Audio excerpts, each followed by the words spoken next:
Many supplements on the market are hard to absorb or packed with fillers, but that's not the case with Quicksilver Scientific. Quicksilver Scientific is a U.S.-based company that manufactures advanced liposomal supplements, making nutrients easier for your body to absorb and put to work quickly. Made in Colorado in an NSF GMP-certified facility and rigorously tested, this is science-first supplementation. After adding ultravitamin into my routine, recovery feels faster, and I don't hit that midday crash anymore. Trusted worldwide for supplements that truly make a difference in performance, resilience, and well-being. Quicksilver Scientific makes advanced liposomal supplements so you can actually feel the difference. Energy, focus, calm, recovery. Get 10% off plus free shipping at tryqs.com/podcast. That's tryqs.com/podcast. These statements have not been evaluated by the Food and Drug Administration. This product is not intended to diagnose, treat, cure, or prevent any disease.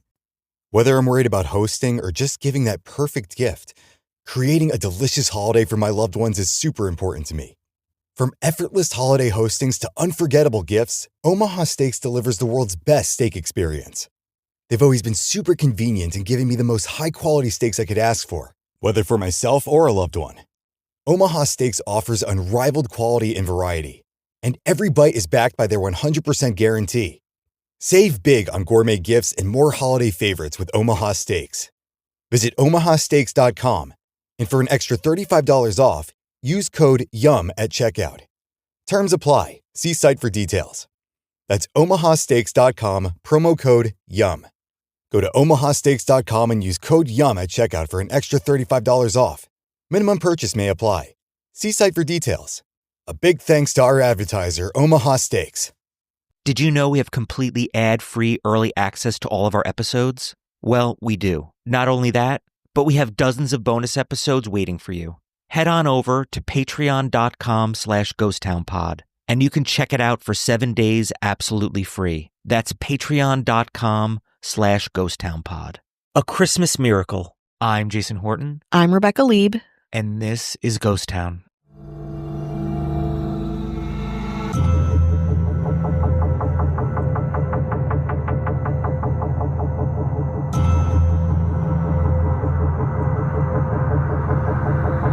On Christmas Eve, 1914, in the dank, war-torn trenches on the Western Front, a remarkable thing happened.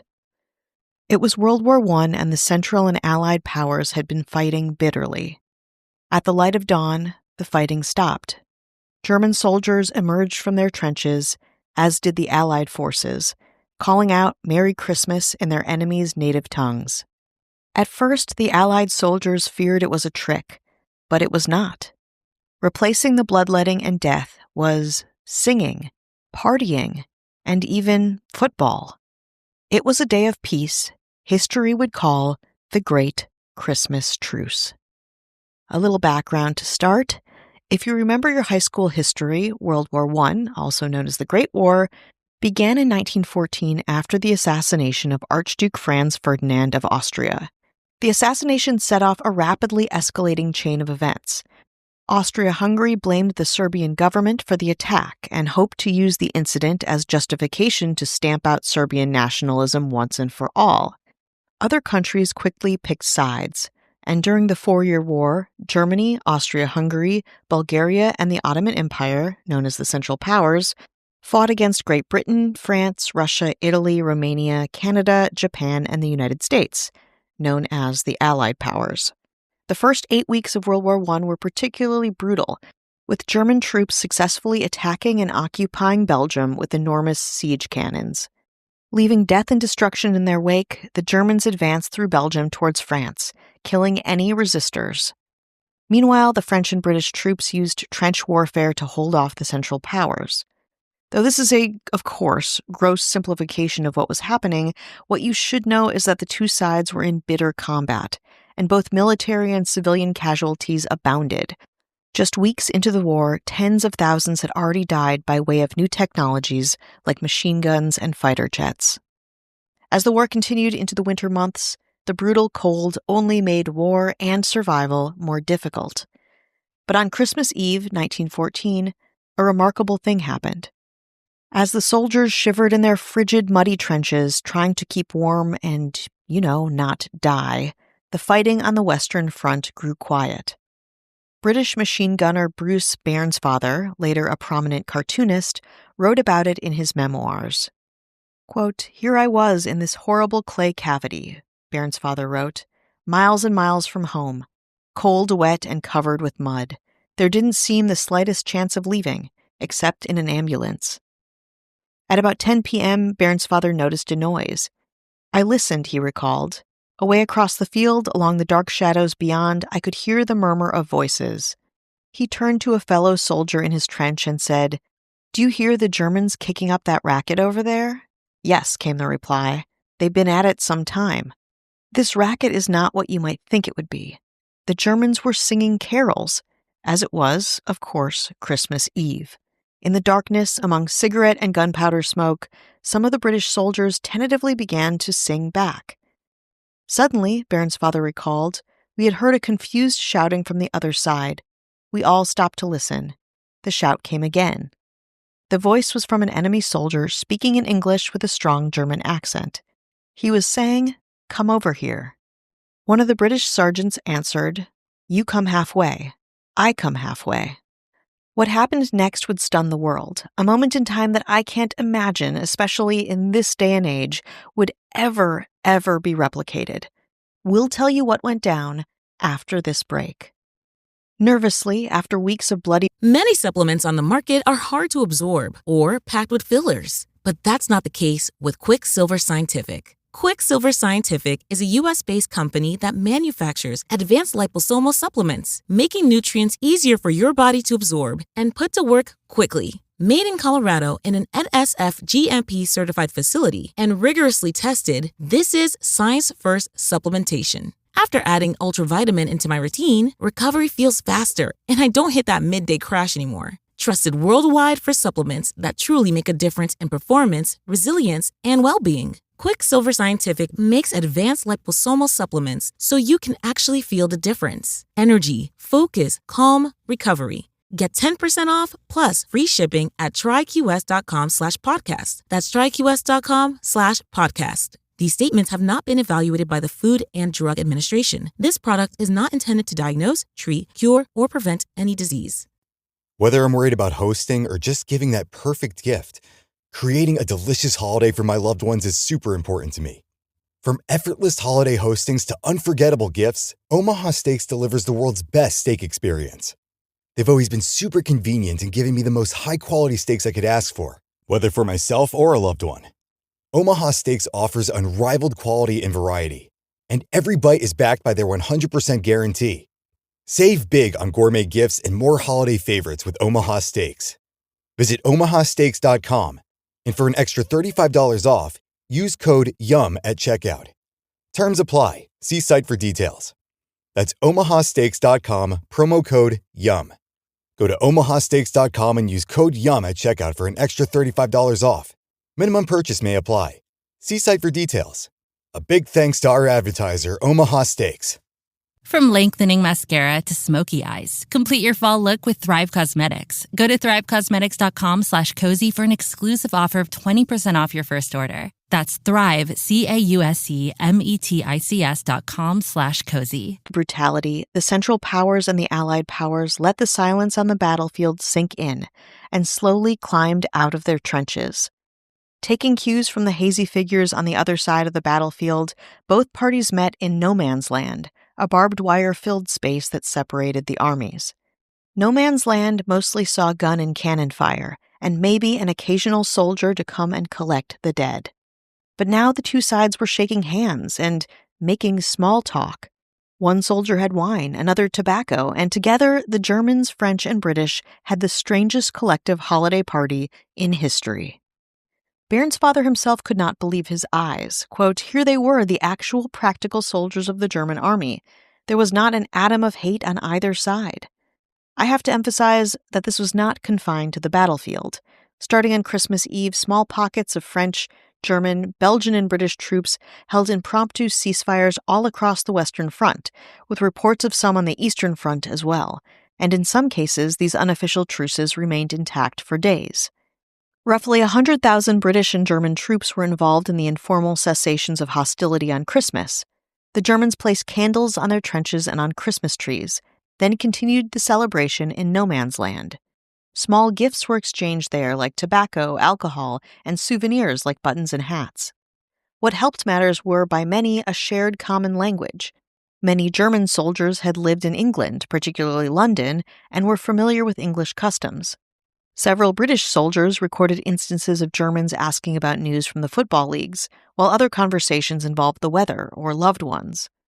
As Christmas Eve turned into Christmas Day, Brigadier General Walter Congreve, commander of the 18th Infantry Brigade, wrote a letter recalling that the Germans had declared the truce for the day, and while reluctant to recognize it due to his fear of German snipers, it became a meeting of shaking hands and smoking. He wrote that one of his captains, quote, smoked a cigar with the best shot in the German army. Bruce Bairnsfather continued to write of the encounter, quote, I wouldn't have missed that unique and weird Christmas Day for anything. I spotted a German officer, some sort of lieutenant I should think, and being a bit of a collector, I intimated to him that I had taken a fancy to some of his buttons. I brought out my wire clippers and with a few deft snips, removed a couple of his buttons and put them in my pocket. I then gave him 2 of mine in exchange. The last I saw was one of my machine gunners, who was a bit of an amateur hairdresser in civil life, cutting the unnaturally long hair of a German, who was patiently kneeling on the ground whilst the automatic clippers crept up the back of his neck. Henry Williamson, a 19-year-old private in the London Rifle Brigade, wrote to his mother about the truce. Dear Mother, I'm writing from the trenches. It is 11 o'clock in the morning. Besides me is a coke fire, opposite me a dugout with straw in it. The ground is sloppy in the actual trench, but frozen elsewhere. In my mouth is a pipe presented by the Princess Mary. In the pipe is tobacco. Of course, you say, but wait, in the pipe is a German tobacco? Ha ha ha, you say, from a prisoner or found in a captured trench. Oh dear no, from a German soldier. Yes, a live German soldier from his own trench. Yesterday the British and Germans met and shook hands in the ground between the trenches and exchanged souvenirs and shook hands. Yes, all day Christmas Day, as I write. Marvelous, isn't it? Captain Robert Miles of the King's Shropshire Light Infantry recalled in a letter that was published in the Daily Mail and the Wellington Journal and Shrewsbury News in January 1915 about the event. He said, quote, Friday, Christmas Day. We're having the most extraordinary Christmas Day imaginable.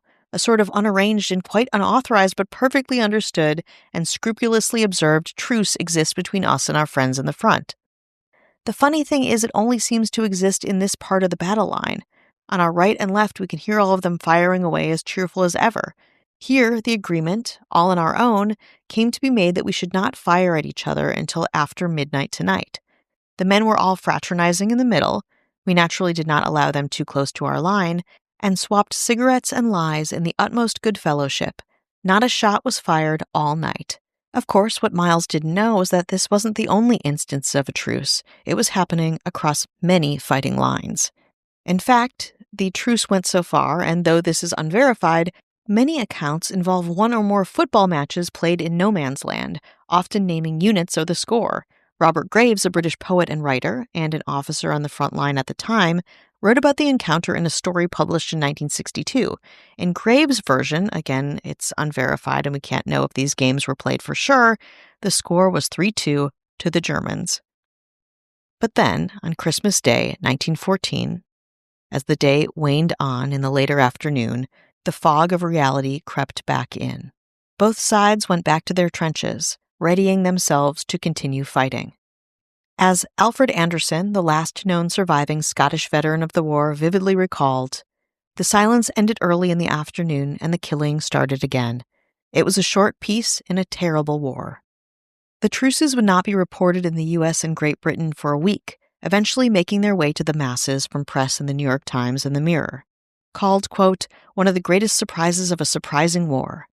By January 8, 1915, pictures had also made their way to the press, showing photographs of British and German troops mingling and singing between the lines.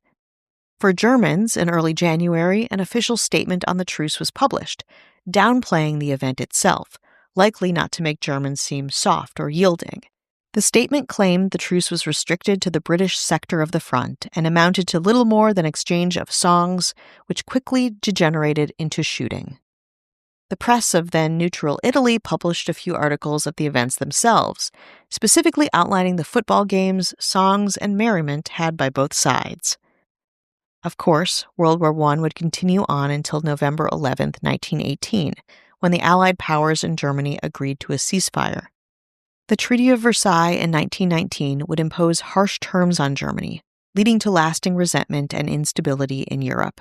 Again, a gross generalization, but getting the sense of how Europe ended after this Great War. It's incredibly important to note that by the time the war was over and the Allied powers had won, more than 16 million people, soldiers and civilians alike, were dead. The Great Christmas Truce, while minuscule in comparison to the suffering and casualties of World War I and eventually World War II, would preserve and prove a beacon of hope. An example that, when given the chance and in the most extreme situations, humanity exists, and perhaps, even just for a day, persevere. Merry Christmas.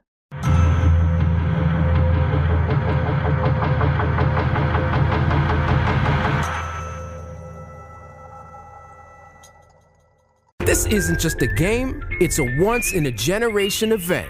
The Harlem Globetrotters 100-year tour. Celebrate 100 years of high-flying dunks, 100 years of show-stopping moves, and 100 years of changing the game. Bring the whole family and be part of the legacy. This game is once in a century. Be there at Capital One Arena on March 7th. Go to HarlemGlobetrotters.com for your tickets to the 100-year tour.